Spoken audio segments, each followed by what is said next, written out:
dugu Mali kɔnɔ Mali kɔ kan Bouakari ka bɛɛ lajɛlen fo k'u waleɲuman dɔn nin danna ye maa gosi Bouakari jamana kunnafoni maanani a b'o de kofɔ Bouakari dabaji karamɔgɔ sɛbɛnfura dongew kunnafoni ɲininaw minnu ye kalanbaw kɛ n'u ye ɲɛɲininibaw kɛ kunnafoni ma dulosani dugu cɛ yanni dugu ka jɛ olu b'a fɛnsɛ sɛbɛnfuraw la tubabukan cɛɲin na n'o kɛra ka ban tɛmɛ an ka taa o ya anw da ye sabula k'a ta ka bamayɛlɛma bamanankan na jamana de fanba bɛɛ lajɛlen ka faamuyali sɔrɔ ele ni a fɔra k'an k'o de kɛ n'a ma ɲɛ k'a fɔ baara in bi kɛ a tɛ se ka kɛ abada fo maa damadɔ ka fara ɲɔgɔn kan jatala o bɛ maa musosurunin bolo sɛbɛnfuraw kalanni e ni ne ye nka min ye a taabolo ɲuman ye mɔɔw ka sɔrɔ k'a ɲɛ k'u to diɲɛ yɔrɔ o yɔrɔ o danganiya bɛ Jimison control bolo n'ale ye yamaruya di an b'an k'a kan ne ko bala cogo bɛ Bouakari Sidiki ne bɛ n bolo kari ka don n bi bɔ ni sɛbɛn ye sɛbɛn min n'u k'a ma soir de Bamako Bamako la Maïmouna Doumbia nin y'a ka sɛbɛn ye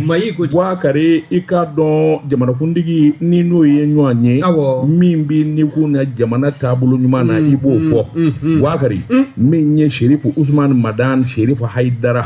Bouakari i k'a dɔn jamanakuntigi kun ye wele bila min ye Bamakotigiw ani Islam ani diinɛ ɲɛmaw u ka taa sanbɛ foli kɛ ɲɔgɔn ye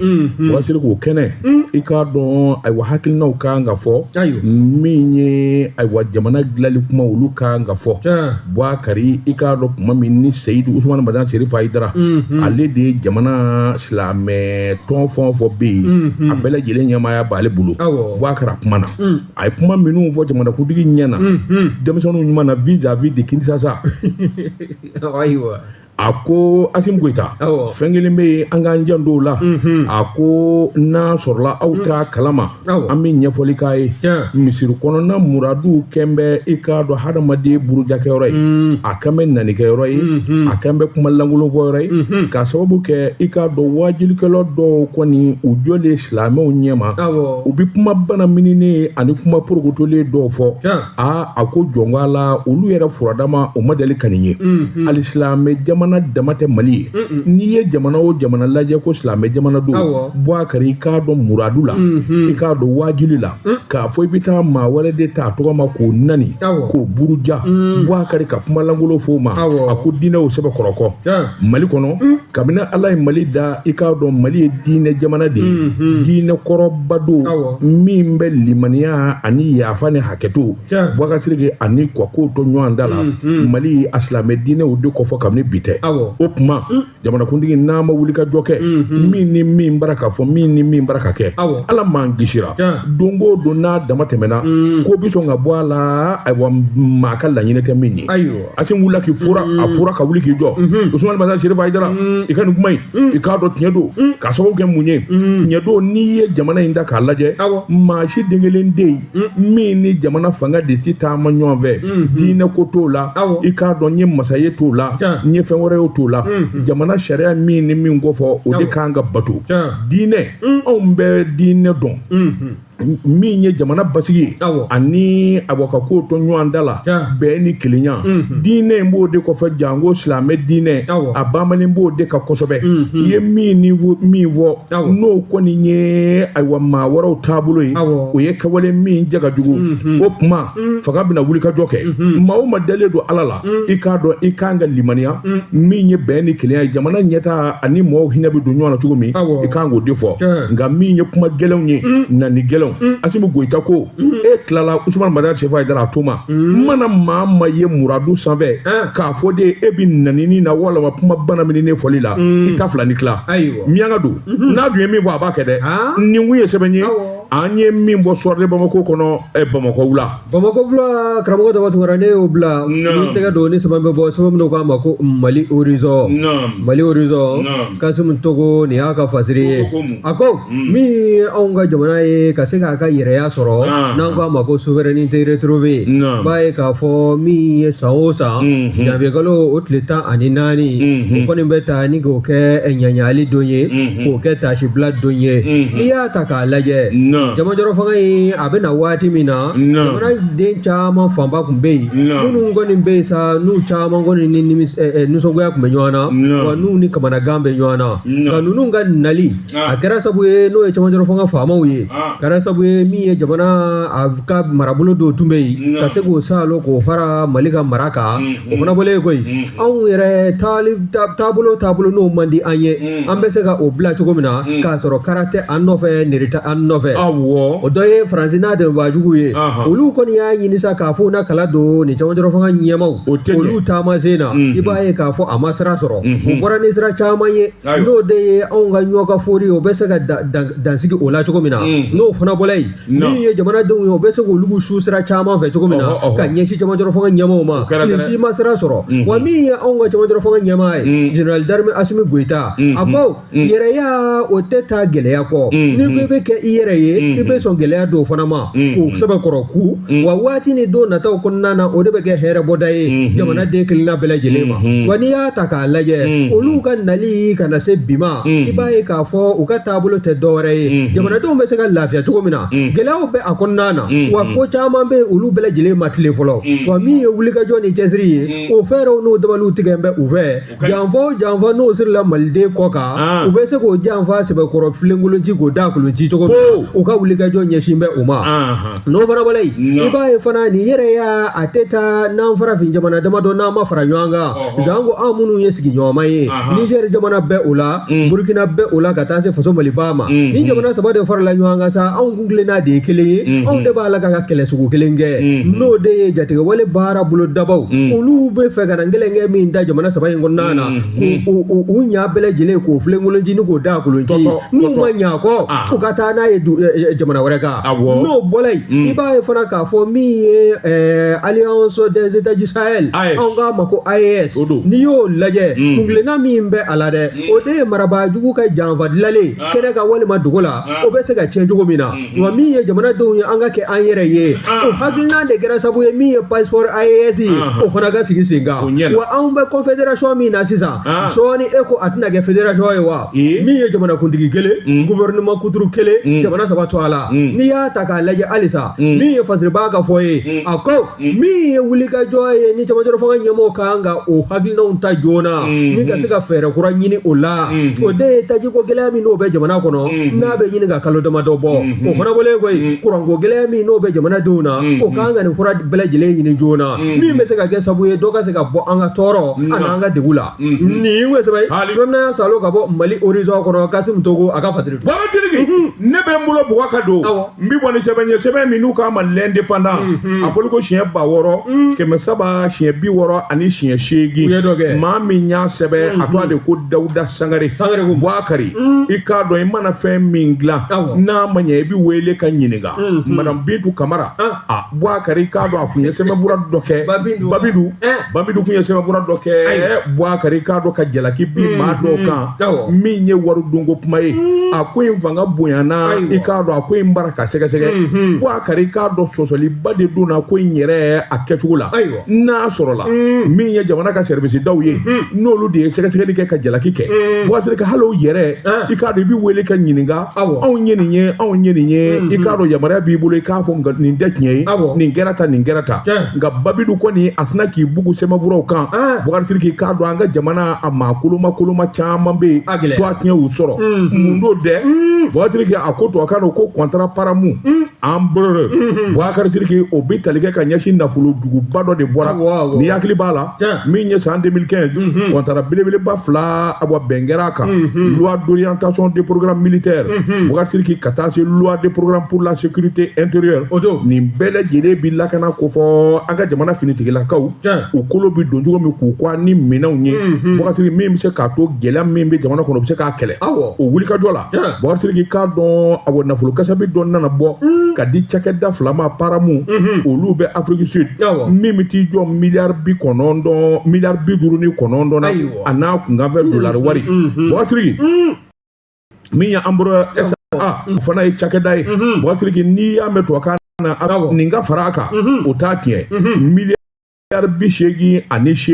nga fɛ dollar wari kana ka kuma tigɛ sa a sɛbɛnnen don a bɔnda la dɛ ne t'a dɔn Boubacar olu kunna ni min ye o ye kɛlɛ ka avion ye sɛbɛnnikɛla ko nin fɛn fila min fɔlen filɛ a laban de taara kɛ sa k'a fɔ min kɔni ye ko in yɛrɛ majɛba de kɛra a la sabula a bɛ komi wari dɔw bɔra nka minan caman bɛ o ma ye ɲɛna jɔni de b'a la jɔni de y'a kɛ Boubacar i k'a dɔn ayiwa Babidu kɔni kuma min ni Asimu Goyita y'a wele nan kɛrɛfɛ fɛn minnu dogolen don ka se ka bɔ a kalama Babidu sinna ka t'i kɛ dibi la ka nin bɛɛ sɛbɛn Boubacar ka sin ka maa dɔw tɔgɔ sɛbɛn k'olu de ye nin bɛɛ kɛ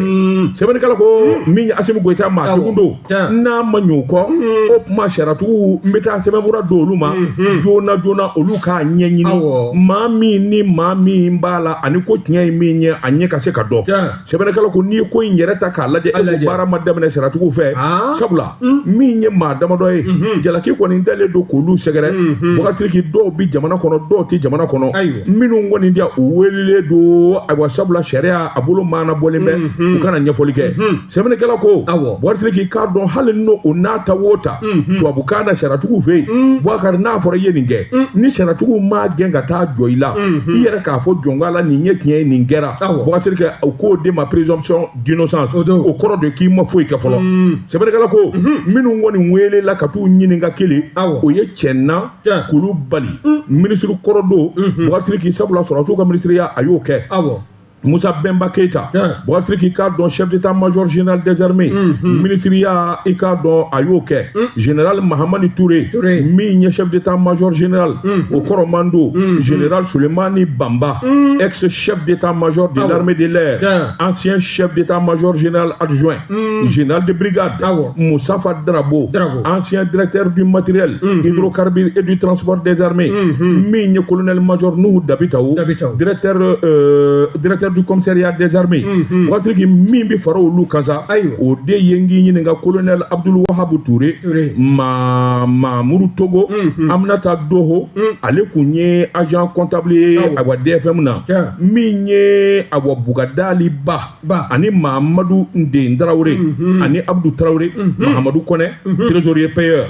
Boubacar k'a dɔn ninnu kɔni welela ka taa ɲininka nin kelen o kelen ka diya bila sariyatigiw fɛ yen Boubacar u ko Babilu ka nin sɛbɛn in i k'a dɔn kala t'a la dɛ sabula nin min wele don yen Boubacar k'a ɲɛ ka ɲini sɛbɛnnikɛla ko minnu kɔni tora kɔfɛ sa n'olu k'an ka ɲininka o fana bɛ maa 5 bɔ o maa 5 dɔgɔtɔrɔ Bubu Sise Filajɛ ale kun ye premier ministre ye Mamadou Igor Diarra Bamanankɛ Bilen cɛman Ibɛri Kulubali cɛkɔrɔba den ale kun ye ministre des finances a bɛ kɛ don min ye colonel Mamadou Lamini Jakite ani ba Baliba Filajɛ don ale kun ye BMS ayiwa i k'a dɔn ɲɛmaa ye Boubacar nin fɛn o fɛn fɔlen filɛ sɛbɛnnikɛla ko i k'a dɔn ninnu si ma ɲininka u dala k'a la fɔlɔ sabula ni sariyatigiw ma ɲɔgɔn ye minnu kɔni welela a bɛ tile 10 bɔ Boubacar u bɛ kuma in da ka segin la chambre criminelle la a daminɛna kabini janvier kalo tile 13 tɛmɛnen Boubacar ɲininkali minnu kɛra i k'a dɔn kuma caman fɔra min bɛ k'o jɛya a ko n'i ye ko ta k'a lajɛ colonel major Brahima So ale de ye ayiwa directeur des finances du matériel bi sigi kelen don k'a makɔnɔ sabula ninnu ka kumaw Boubacar k'a dɔn foyi tɛ yen min bɛ jalaki biw kan o kuma maa wɛrɛw de ka wele sa hali n'a sɔrɔ olu bolo bɛ cala bi olu de bɛ wele ka t'u ɲininka yarɔ ko gɛlɛyara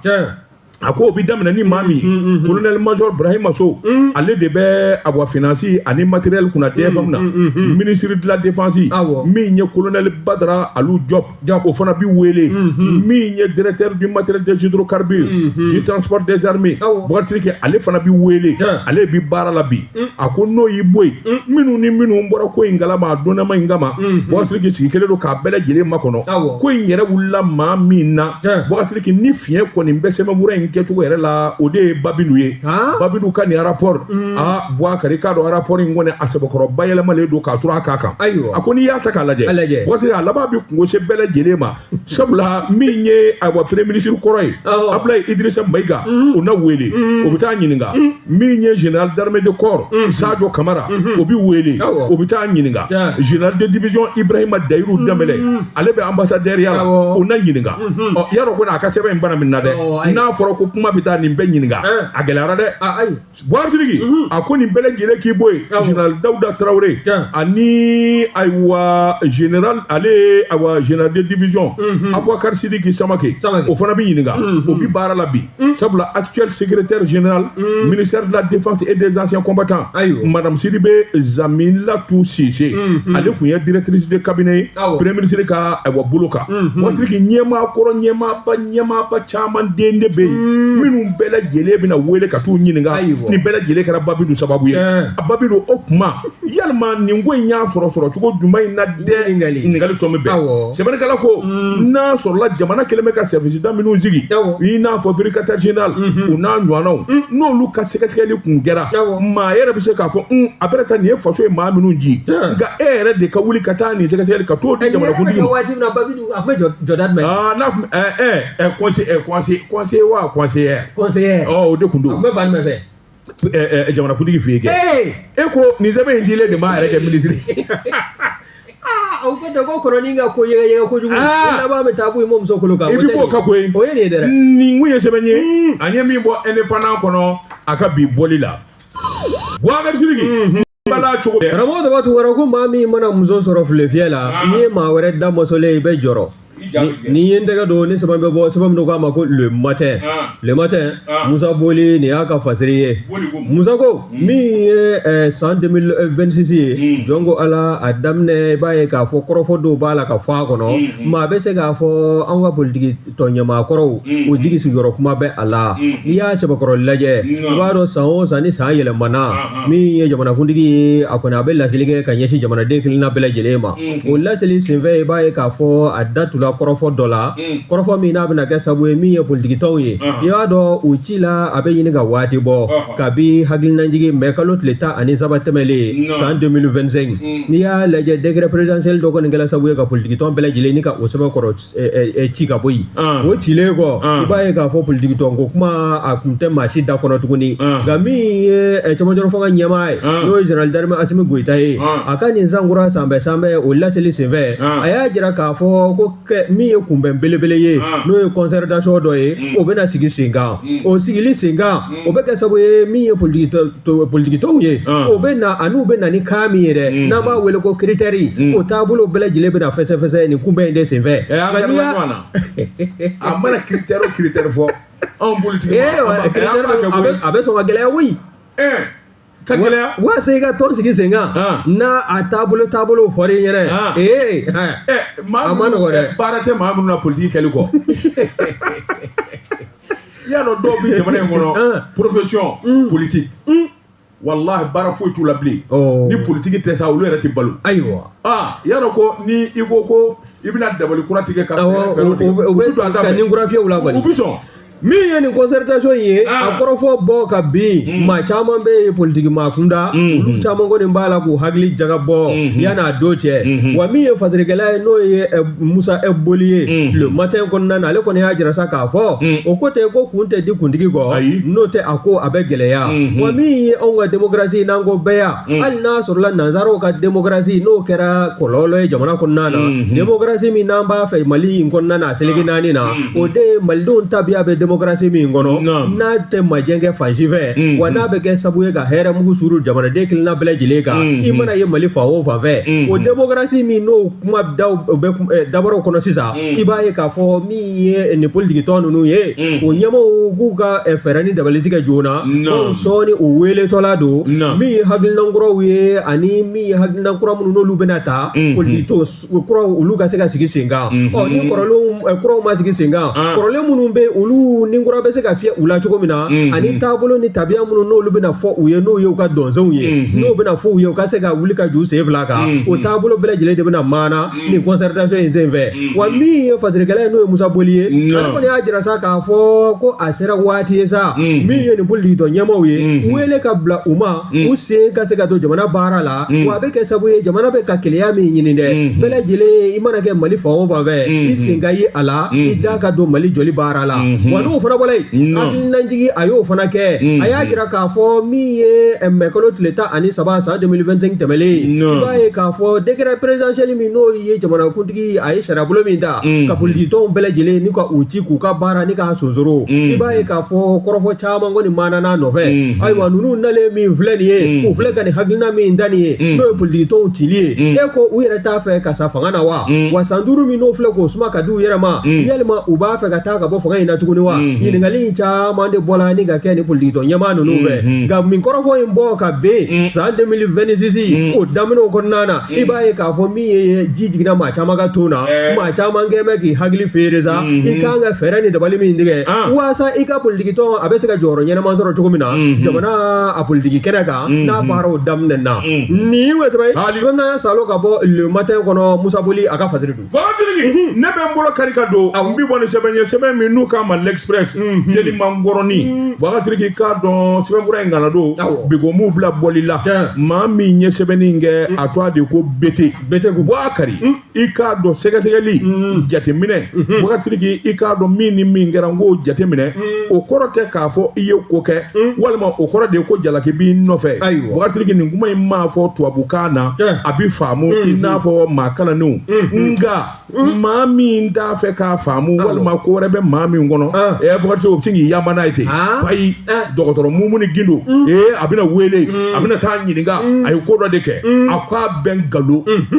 ne ko jɔnni de bɛ Mumuni Gindo juguya la dɛ jɔnni b'a fɛ ka nkalon da la nkalon min ma fɔ wakasiri forobaca n'i ye ɲɛmaaya kɛ jango waridun walima wari bɛ sɔrɔ fa minnu na wakasiri diyagoya de don n'i tilala sɛgɛsɛgɛli bi kɛ ni k'i nɔ na bila wakasiri a ko foyi tɛ yen o kelen kɔ dɔgɔtɔrɔ Mumuni Gindo ni hakili b'a la u ka cakɛda bolofara min bɛɛ n'o tun bɛ waridunnaw kɛlɛ u suyɛnnikɛlaw minɛ wakasiri i k'a dɔn Mumuni jugu na caya dɛrɛ sabula a ye maa dama min awandɛrɛ ka fura bɔ maa dama min ka woro ɲɛma o tile n ko o tile de bɔra ni kɛnyɛrɛye lakɔliso ninnu k'u caman bɛ yen u ka sɛbɛnfuraw jɛlen tɛ mɔgɔ n'ale to yen o t'a to yen an ka taa o kɔni u t'a to yen u t'a to yen diɲɛ na a ye fura bɔ maa dama min ka woro ɲɛma olu bɛɛ lajɛlen diminen sigilen don payi komi a y'anw ka sonyani da kɛnɛ kan fo nin ka kɛ wakasiri k'i k'a dɔn fɛn ma kɛ ɲininkali ma sonyani ma kɛ a ma bingani kɛ a ma fɔ ko a bɔ dɔgɔtɔrɔ Mumuni Gindo ye wari dun cadre intègre compétent ni yɔrɔ min tubabukan na cadre kelen-kelen minnu bɛ yen ni jamana jigi bɛ se ka da u kan a ko Mumuni Gindo b'o cɛ wakasiri sɛbɛnnikɛla ko n'i y'a mɛn audit tubabukan don wakasiri o ye bolofara de ye sariya bolo kan min ye jateminɛw ni sɛgɛsɛgɛliw ye i taara ka nin don i taara ka nin don i ye nin kɛ i ye nin kɛ wakasiri k'i k'a dɔn a damanda nin de ye sɛbɛnnikɛla ko min fɔra dɛ o kɔni diya mɛ Mumuni Gindo juguw ye wakasiri k'i k'a dɔn t'an bɛ kuma bayɛlɛma n'i y'a ye u k'u bɛna wa sɛgɛsɛgɛli kɛ ni a ye ko dɔ de kɛ o wakasiri ko nkalon don min ye diɲɛ jamanaba o jamanaba ye jɔyɔrɔbaw n'i y'a kɛ audit bi kɛ wakasiri k'o b'a jira k'a fɔ jɔnkala i tɛmɛna nin yɔrɔ in na nin zan nin baara in de kɛra i fɛ i ye nin kɛwale in kɛ sɛbɛnnikɛla ko dɔgɔtɔrɔ Mumuni Gindo a b'a dɔn a y'i bolo da yɔrɔ min na wakasiri k'i sabula waati min n'a bɛ o tile la ale ye cɛŋana minnu waro k'u kunkolo di wakasiri k'i k'a dɔn a yɛrɛ sigilen don n'a ye k'a fɔ olu tɛna ale to yen abada yalima o bɛna sɔn ka ko kɛ ko min bɛ se ka lakala a kɔfɛ don dɔ la walima k'a tɔgɔ tiɲɛ wa a k'o cɛ tɛ o k'i bɔ yen wakasiri n'i y'a ye jamana ɲɛmaaso kun y'a ta ka bila baara in na sɛgɛsɛgɛli n'o ye o tile ye wakasiri u b'a dɔn a tilennen don u b'a dɔn a kalannen don a ye baara in ɲɛdɔn wakasiri k'i k'a dɔn a ye kɛwale min kɛ a ka waati kɔnɔ wakasiri k'i k'a dɔn a nɔ yera kosɛbɛ sabula janfanjugu minnu sigilen kun don jamana kama foroba baarakɛlaw fɛ wakasiri k'i jɛkulujugu minnu sigilen kun don jamana yɛrɛ sonyani kama a y'i tɛgɛ da nin caman kan k'a bɛɛ lajɛlen kɔ da fiɲɛ na tan sɛbɛnnikɛla ko olu maa kelenw de faralen bɛ ɲɔgɔn kan u bɛ mɔgɔ kɔnɔ su a ka dɔgɔtɔrɔ Mumuni o tile a yɛrɛ minɛtɔ don a bɛɛ nkalon foyi t'a kɔ foyi t'a ɲɛ nkalon a ye min ni min kɛ a b'a ɲɛfɔ nin kɛra nin kɛra nin kɛra nin bɔra tan nin bɔra tan n ye nin de kɛ sɛbɛnfuraw filɛ wakasiri a bɛ sɔrɔ ka tɛmɛ ka taa n'a ka baara ye donc a bɛ min nin de ye a jɔnkala a tunun bɛ na wa ne ma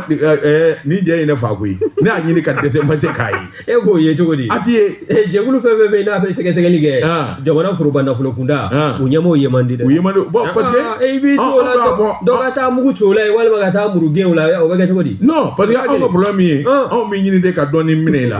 bon u ti o tɛ ɲamakala ko la o de fɔra e ɲɛna o ye ka problème de ye bon a kungo don non o m'o y'a kungo de ye a kungo don e bɔra ka kuma min fɔ o tɛ cɛ ye wa n'a ti ɲamakala ko la ayi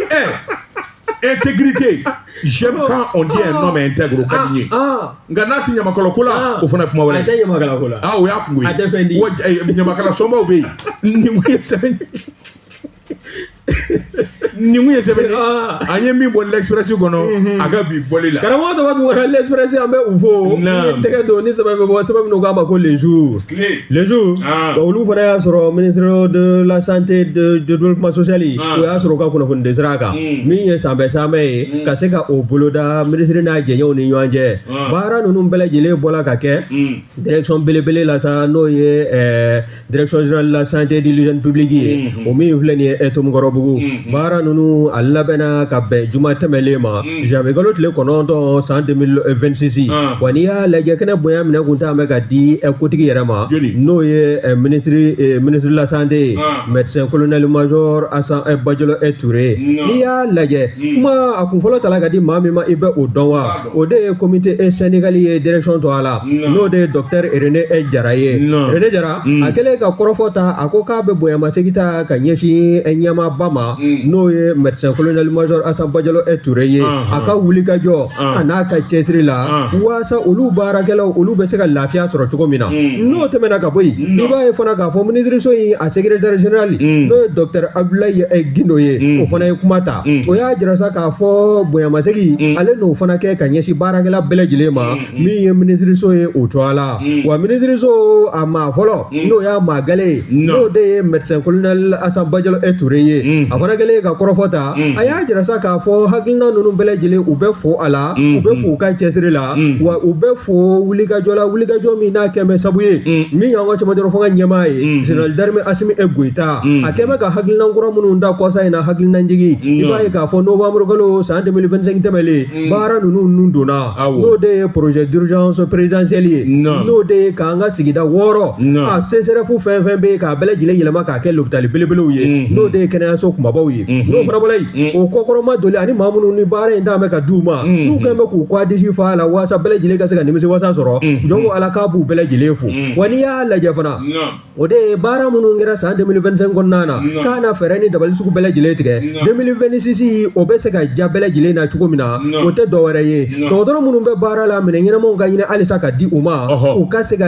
nimisi wasa sɔrɔ u ka baara boloda cogo la minnu fana bɛ dɔgɔtɔrɔw sɛgɛrɛ lapitaniso ninnu kɔnɔna na olu fana bɛɛ lajɛlen ka se ka nimisi wasa sɔrɔ n'o ye banabaatɔw n'u kɔrɔsigibaw ye wa n'i y'a sɛbɛkɔrɔ lajɛ wulikajɔ in kɔni kɛn bɛ sabu ye sa anw ka kɛnɛyako a ka se ka wuli ka jɔ a sen fila kan maa bɛ se k'a fɔ min ye médecin colonel major Asan Bajalo Touré ye a nafolo dama ni minisiriso in ɲɛmaya la ka na se bi ma a n'a ka maa o maa bɛ n'o bɛ baara la nin département in kɔnɔna na ani département to a la bɛɛ lajɛlen kɛn bɛ k'i cɛsiri kɛnɛyako a ka se ka tile bɛɛ lajɛlen ka se ka nimisi wasa sɔrɔ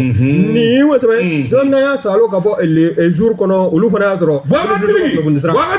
ne bɛ n bolo bɔgɔ ka don n bɛ bɔ ni sɛbɛn ye sɛbɛn min n'u kama le Caïman Dende nin y'a bolo ko siɲɛ 500 siɲɛ 70 ani siɲɛ 3 Boubacar a bɛɛ ta taji ko gɛlɛya ne ko a bɛ min dɛ Boubacar hali bi n'a ka bi mɔɔw bɛ sɔgɔbɛ ani degun misɛnninw na taji nɔfɛ a bɛɛ ta taji danya tɛ koyi Boubacar sabula jamana i k'a dɔn taji feerebaw ani gouvernement u ye bɛnkan ni wulikajɔ minnu kɛ kɔsa in na Boubacar k'a dɔn citerne kɔni bɛ kolongolo don o don wa a bɛ don awa min ye dugu fanda 4 bɛɛ lajɛlen ye nka hali bi n'a ka bi taji sɔrɔli kuma dɔw la a bɛ gɛlɛya Boubacar sɛbɛnnikɛla ko janto n yɛrɛ la kɔrɔkɔ ka di taji feerelaw y'u seko kɛ Boubacar k'a dɔn ayiwa min ye gouvernement ye o yɛrɛ y'a seko kɛ Boubacar nka ko gɛlɛya bɛ yɔrɔ jumɛn ye sɛbɛnnikɛla ko maa caman de b'a la Boubacar taji kɔni n'a kunugula ka don olu kɔni de b'a caman de san ni ka taa dogo u ka sokɔnɔnaw na an'u ka duguyɔrɔ la Boubacar olu ka ala deli tɛ foyi ye i k'a dɔn a ka jɔ essence sɔrɔli n'a jɔra Bɔkasiri ko olu bɛ sɔrɔ ka bɔ n'a ye a ko e bɛ se ka da la cogo di Bamakɔ yan Bɔkasiri k'i k'a dɔn maa ka teli don dɔ la i k'a dɔn ci telimanw b'i sɔrɔ n'a fɔra ko taji 20 litres ye hali 7,000 ye dɔw bɛ Ala minɛ k'a san 7,000 ni kɔ 7,000 ni kɔ dɔw b'a san 5,000 7,000 Bɔkasiri i k'a dɔn mototigiw aw kɔni dɛw min ye awa buteliniw ye Bɔkasiri k'i k'a dɔn 700 600 Bɔkasiri ko caman b'a san k'a k'i kun wa a dabakun y'o de sɛbɛnnikɛla ko nin min bɛ sen na Bɔkasiri k'i k'a dɔn awa an yɛrɛw bara ka juguya kɛ ɲɔgɔn na an bara ka jamana tɔ gɛlɛya n'o tɛ kamiyɔnba minnu mina ni n k'i ɲininka taji ye Bɔkasiri k'i k'a dɔn suti ko dugutijɛ n'i ma dɔ kolonkolon dɔ ye ka taa suuru Bamakɔ i k'a dɔn fa dɔ fɛ o kuma wulikajɔ ni jateminɛ na n'i m'a to ye Ala kama Bɔkasiri k'i k'a dɔn taji duguli taji suyɔni Bɔkasiri k'i laban i b'a k'i yɛrɛ la Ala m'an kisira tasuma mana don i ka don o don walima tasuma mana taa don nin yɔrɔ in na i sigilen tɛ ni fɛn fɛn ye o bɛ k'a la Bɔkasiri k'i k'a dɔn kunnafoni caman sɔrɔ la minnu dalen bɛ taji dugu i k'a dɔn u ka so kɔnɔ dɔw yɛrɛ ko bariko yɛrɛ tɛ bilen koyi dɔw kelen bɛ k'a kɛ da de kɔnɔ o ma o bɛ fɛ ka essence dingɛ ba in yɛrɛ de se siɲɛ awɔ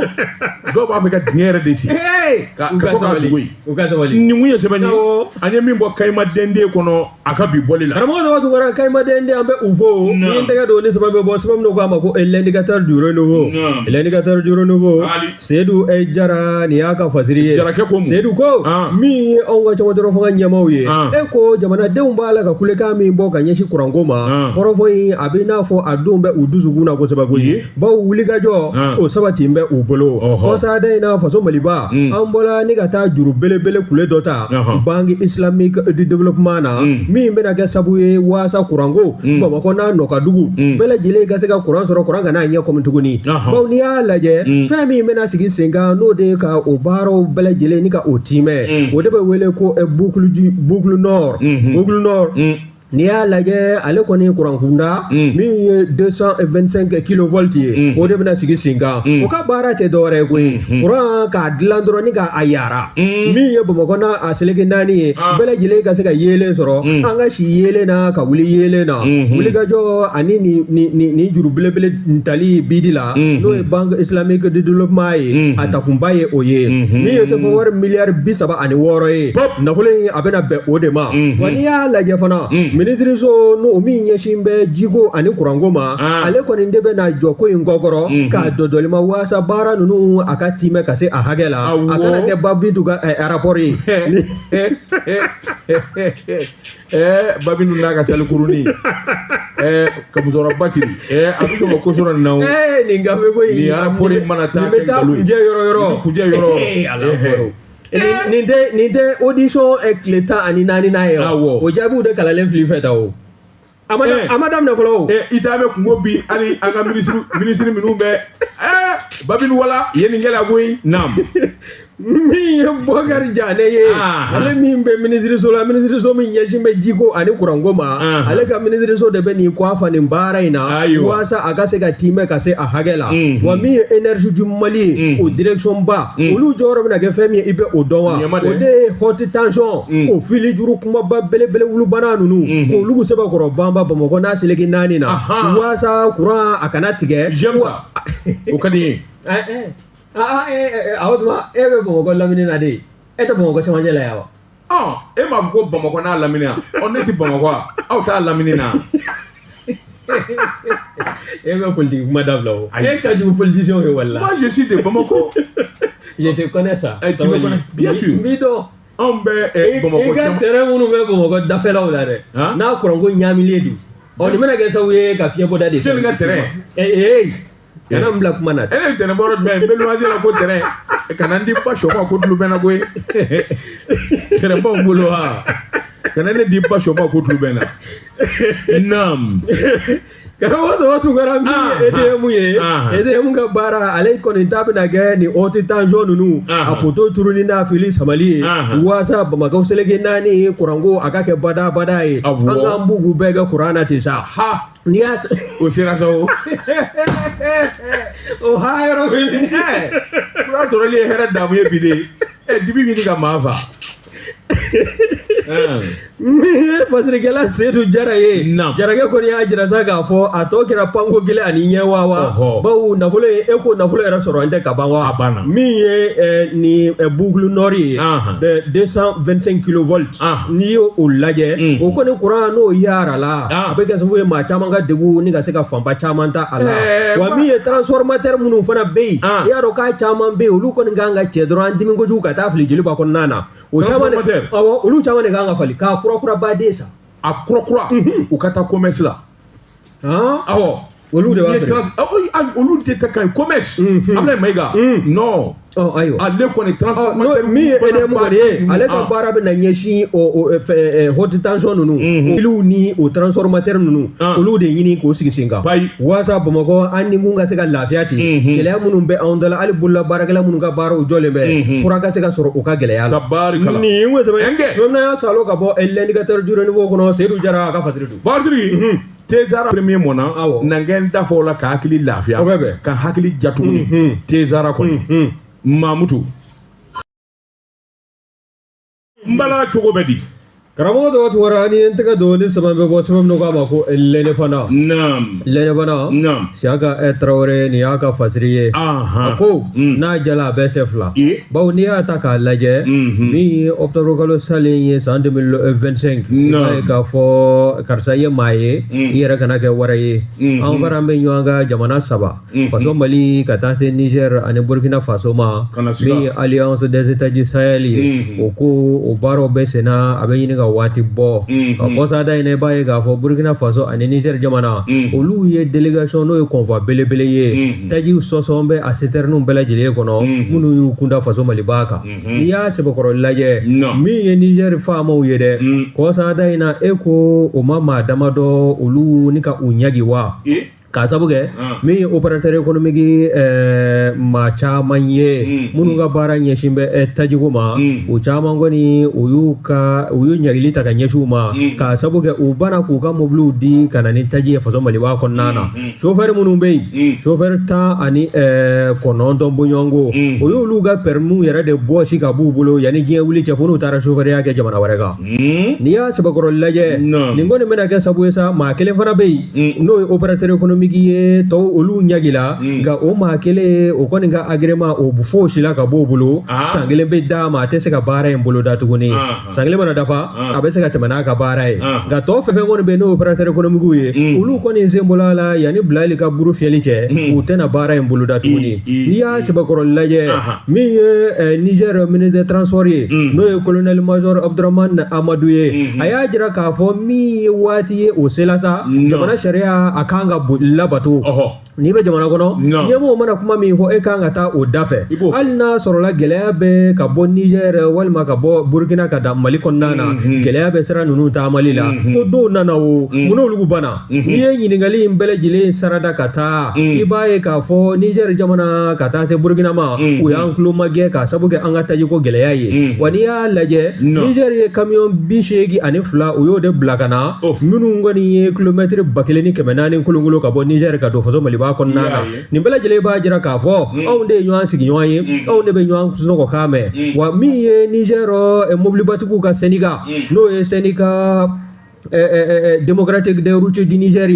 o ye SDRN ye n'i y'a ta k'a lajɛ o kɔni y'a jira sa u ka secrétaire général n'o ye Musa Ɲandu ye ale y'a jira k'a fɔ jɔn ko Ala min ye Niger faamaw ye o ka nin ɲagili k'a bere k'a sɛbɛkɔrɔ giriya la k'o kun kan k'u jɔ fɔlɔ de ka opérateur économique ni chauffeur ninnu ɲininka k'u duma y'u ban k'u muruti ka na ni taji ye faso Maliba kɔnɔna na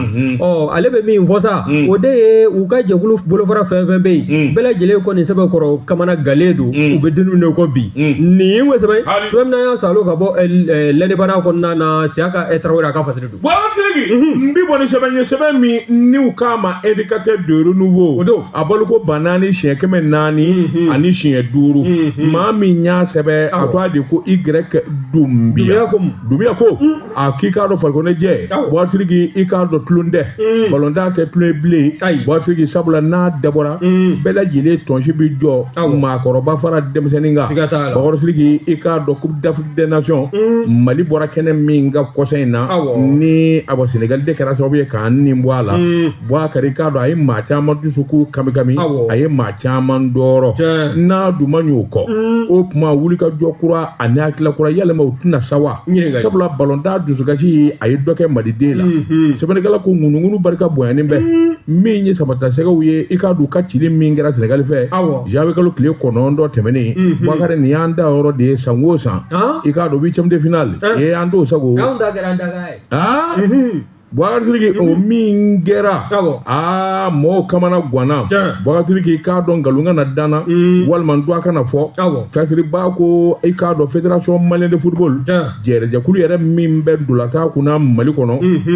dɔw ka fɔ la a maa caman kɔni de bɛɛ minnu ye biro yɛrɛ ɲɛmaso ye olu ye wala sɛmɛ k'u nin bɔra a la n'a sɔrɔla kuma in ko tiɲɛ don Bouakari Sidiki n'o kɛra o kuma yɛlɛmaba de bɛna don Mali ballon d'or na sabula sarakisɛ min n'o ye article 38-10 ye n'o bɛ FEMA futu ko fɔ o y'a jira ni nin kɔni kɛra k'a fɔ maa caman de bolo bɔra baara la u yɛlɛma ani so kura sigili o bɛ kɛ wajibi ye Bouakari Sidiki n'a sɔrɔla o kuma in kɔni k'o denganiyalen don o kuma o kɔrɔ ko fédération ko nin y'a bannen de sɛbɛnnikɛla ko mata yɛrɛ bɛ olisi bɛ yen an kɛ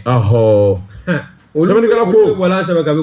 ko fédération in sigira gɛlɛya la a donnama in kama cɛ kelen min kun bɛ se ka fédération ko in ɲɛnabɔ Bouakari Sidiki n'i k'a dɔn ayiwa n'o ye Bavier ye o yɛrɛ dun bɛ kaso la bi dɛ Bouakari Sidiki k'a dɔn o bɛ ɲini ka waati jan bɔ ale bɛ kaso kɔnɔ nka min ye ayiwa fédération ka baara ye i k'a dɔn a da b'a la sɛbɛnnikɛla ko maa caman kɔni kɛlen bɛ k'o gɛlɛyaw fana fɔ